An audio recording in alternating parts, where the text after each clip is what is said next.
Hello শিক্ষার্থীরা, নিশ্চয়ই তোমরা ভালো আছো। আজকে আমি প্রথম শ্রেণীর আমার বাংলা বইয়ের পাঠ ৪৪ নিয়ে আলোচনা করব। আজকে আমাদের আলোচ্য বিষয় যেতে যেতে পড়ি। পড়ি। তুলি পথে যেতে যেতে পড়ে, তুলি দেওয়ালের লেখা পড়ে, তুলি সাইনবোর্ডের লেখা পড়ে, তুলি হাতের লেখা পড়ে। চলো দেখি তুলি কি কি পড়ছে। প্রিয় শিক্ষার্থীরা, আমরা এখানে কিছু ছবি দেখতে পাচ্ছি। সেই ছবিতে যে সকল বিষয় লেখা রয়েছে তুলি যেতে যেতে সেগুলো পড়ে।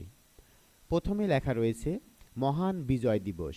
আমরা এখানে দেখতে পাচ্ছি একটি জাতীয় পতাকা, লাল সবুজ অর্থাৎ আমাদের জাতীয় পতাকা, এবং পায়রার দল উঠছে। এখানে লেখা রয়েছে মহান বিজয় দিবস। এরপরে ছবিতে লেখা রয়েছে বাংলাদেশ শিশু একাডেমি, অর্থাৎ মাঝখানে পায়রার ছবি। আমরা এই লোগো দেখলেই বুঝবো এটি শিশু একাডেমির ছবি। এরপরে আমরা যে সকল ছবি দেখতে পাচ্ছি সেখানে লেখা রয়েছে এই শহর আমার, আপনার এবং সবার। এখানে আমরা দেখতে পাচ্ছি একটি ছোট্ট শিশু স্কুলে যাচ্ছে, যেতে যেতে দেওয়ালের গায়ে এই কথাগুলো লেখা রয়েছে, সেটি তুলি পড়ছে। এই শহর আমার, আপনার এবং সবার।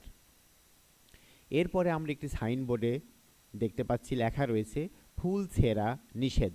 তোমরা নিশ্চয় জানো, কোনো বাগানে যখন ফুল ফোটে তখন বাগানের মালিক সেখানে একটি সাইনবোর্ড টাঙিয়ে দেয়, ফুল ছেঁড়া নিষেধ। অর্থাৎ এই লেখাটি থাকলেই আমরা বুঝবো এই বাগানের যে কোনো ফুল ছেঁড়া নিষেধ।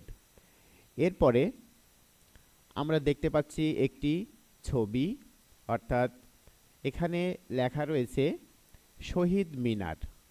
আমরি বাংলা ভাষা, অর্থাৎ ভাষার জন্য যারা জীবন দান করেছেন বা যারা শহীদ হয়েছেন তাদের স্মরণে এই শহীদ মিনারটি নির্মাণ করা হয়েছে। তো এখানে লেখা রয়েছে শহীদ মিনার, আমরি বাংলা ভাষা। এরপরে আমরা দেখতে পাচ্ছি লেখা রয়েছে বইঘর। এখানে বই, কাগজ, কলম ও খাতা পাওয়া যায়। তোমরা নিশ্চয় জানো, বইয়ের দোকানে যখন আমরা যাই, বইয়ের দোকানের সামনে একটি সাইনবোর্ড থাকে, সেখানে লেখা থাকে এখানে বই, কাগজ, কলম ও খাতা পাওয়া যায়। এরপরে আমরা দেখতে পাচ্ছি লেখা রয়েছে এখানে ময়লা ফেলুন। পৌরসভা, অর্থাৎ পৌরসভা থেকে একটি ডাস্টবিন দেওয়া হয়েছে, সেখানে সকলে ময়লা ফেলতে হবে।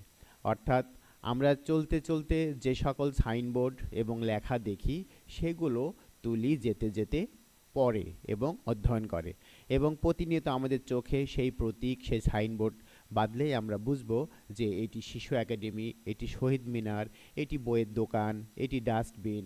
এভাবে আমরা শিখতে পারি। তো প্রিয় শিক্ষার্থীরা, আজকের ক্লাস এ পর্যন্তই। পরবর্তী ভিডিও ক্লাস দেখার আমন্ত্রণ জানিয়ে আমি আজকের মতো এখানে শেষ করছি। ধন্যবাদ সবাইকে।